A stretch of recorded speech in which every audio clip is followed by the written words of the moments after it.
चेतावनी दी है। उन्होंने कहा है कि दुनिया भर में महामारी को लेकर हालात खराब होते जा रहे हैं। उन्होंने कहा कि पहले की तरह की सामान्य जिंदगी की दूर दूर तक फिलहाल कोई संभावना नहीं है। क्या है डब्ल्यूएचओ की बड़ी चिंताएं?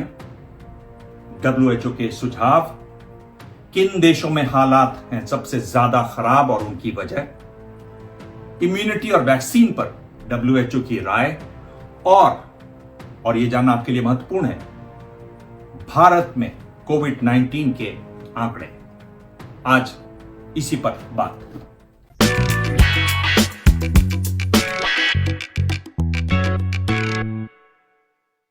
डब्ल्यूएचओ के प्रमुख डॉक्टर टेड्रोस ने कहा कि यूरोप और एशिया के कुछ देशों ने इस बीमारी पर काफी हद तक काबू पा लिया है, लेकिन कई देशों में संक्रमण का ग्राफ गलत दिशा में आगे बढ़ रहा है। डब्ल्यूएचओ ने कहा कि दुनिया भर के कुल मामलों का आधा अमेरिका से आ रहा है।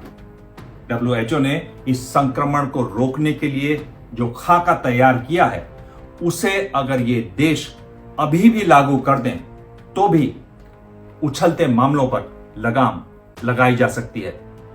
डब्ल्यूएचओ के 3 सुझाव हैं। फिजिकल डिस्टेंसिंग यानी दूरी बना के रखिए, दूसरा हाथ धोना, तीसरा मास्क पहनना। डब्ल्यूएचओ का कहना है कि इन तीनों बातों को कड़ाई से लागू किया जाना चाहिए। बड़ा सवाल क्या वजह है कि अमेरिका में दोबारा उछल रहे हैं कोविड-19 के मामले? डब्ल्यूएचओ की चिंता कहां तक जायज है? अमेरिका में कोविड-19 से बिगड़ते हालात की बड़ी वजह है राष्ट्रपति डोनाल्ड ट्रंप। दरअसल ये चुनावी साल है, 4 महीने से भी कम का समय बचा है चुनाव के लिए, और इसी वजह से ट्रंप लगातार प्रतिबंधों को कड़ाई से लागू करने का विरोध करते रहे हैं। इस बारे में उन्होंने कई अटपटे बयान भी दिए हैं। उन्होंने कहा कि कोरोना वायरस जैसे आया था वैसे ही चला भी जाएगा। एक बार वो बोले कि तेज रोशनी या यूवी रेस को चमड़ी के नीचे डाला जाए तो कोरोना का वायरस मर सकता है। डिसइंफेक्टेंट के इंजेक्शन भी कोरोना को खत्म कर सकते हैं। और अब ट्रंप भिड़ गए हैं इन्फेक्शियस डिजीजेस के सबसे बड़े अमेरिकी जानकार डॉक्टर एंथनी फॉची से। फॉक्स न्यूज को दिए एक इंटरव्यू में उन्होंने हाल में कहा कि डॉक्टर फॉची ने कई गलतियां की हैं, इसलिए मैं अब उनकी बात नहीं सुनता। डॉक्टर एंथनी फॉची पिछले करीब 30 सालों से अमेरिका के अलग अलग राष्ट्रपतियों के स्वास्थ्य सलाहकार रहे हैं। उनकी बड़ी विश्वसनीयता है। वो लगातार ट्रंप के बेवकूफाना बयानों को सही करते रहे हैं। हाल में एक इंटरव्यू में उन्होंने कहा कि दूसरे देशों की तुलना में नहीं कहा जा सकता कि हमने कोई अच्छा काम किया है, और तभी यूरोपीय यूनियन ने भी हमारे नागरिकों पर रोक लगा दी है। बिना किसी का नाम लिए हुए डॉक्टर फॉची ने कहा कि बंटवारे की राजनीति से हालात और बिगड़े हैं। अब यह बात समझने वाली है। अमेरिका में जब लॉकडाउन शुरू हुआ तो बेरोजगारी बेतहाशा बढ़ी। ट्रंप घबरा गए, बौखला गए और उन्होंने रीओपनिंग की बात की। उन्होंने लॉकडाउन को हटाने की बात की। जैसे ही लॉकडाउन हटा, और खास तौर पर सन बेल्ट में, जिनमें 3 राज्य आते हैं, फ्लोरिडा, अरिजोना और टेक्सास, रेस्टोरेंट खुल गए, बीच खुल गए, बार खुल गए, जिसकी वजह से बड़ी संख्या में युवा संक्रमित हुए। यही हाल हुआ अमेरिका के सबसे ज्यादा आबादी वाले राज्य कैलिफोर्निया का। फ्लोरिडा के गवर्नर ने कहा कि युवा सोशल डिस्टेंसिंग का पालन नहीं करते हैं, इसलिए मामले इतने ज्यादा बढ़े। हालत यह हो गई कि इन राज्यों में अस्पतालों में बेड मिलने मुश्किल हो गए।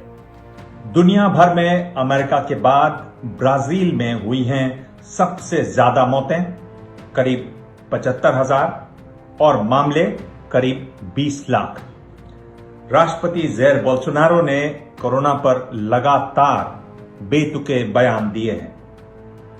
ट्रंप की तरह वो भी लॉकडाउन और मास्क का विरोध करते रहे हैं, लेकिन जब वो खुद पॉजिटिव पाए गए तो पहली बार मास्क में नजर आए। कुल मिलाकर ब्राजील की हालत बहुत खराब है। और अब बेहद महत्वपूर्ण बात, वैक्सीन और इम्यूनिटी पर WHO की राय। WHO का कहना है कि हमें इस वायरस के साथ जीना सीखना होगा। ये असंभव है कि अगले कुछ महीने में इस वायरस के खिलाफ कोई वैक्सीन बन जाए। इम्यूनिटी पर WHO का कहना है कि अगर किसी को एक बार कोरोना हो जाए, वो ठीक हो जाए, तो इसका मतलब ये नहीं है कि उसे हमेशा के लिए इम्यूनिटी मिल गई। और अब बात भारत और एशिया की। एक नजर आंकड़ों पर। एशिया में रोजाना करीब 55,000 नए मामले आते हैं और इनमें आधे से ज्यादा भारत के हैं। एक और चौंकाने वाला आंकड़ा, एशिया में 10 लाख लोगों में अगर यह देखा जाए कि कितने लोगों का टेस्ट हुआ, तो एशिया में भारत का नंबर 32वां है। यानी यहां टेस्ट बहुत कम हुए हैं। कुल मामलों और कुल मौतों में भारत का नंबर पहला है। भारत में कुल मामलों का आंकड़ा जल्द ही 10 लाख पहुंचने वाला है। इस पूरे मामले पर मेरी नजर है। आप इस बारे में कुछ कहना चाहें तो नीचे मैसेज बॉक्स में अपना संदेश जरूर लिखें। भाषा में संयम रखें। आप चाहें तो मुझे ट्विटर पर भी मैसेज कर सकते हैं। मेरा हैंडल है @dibang DIBANG। धन्यवाद।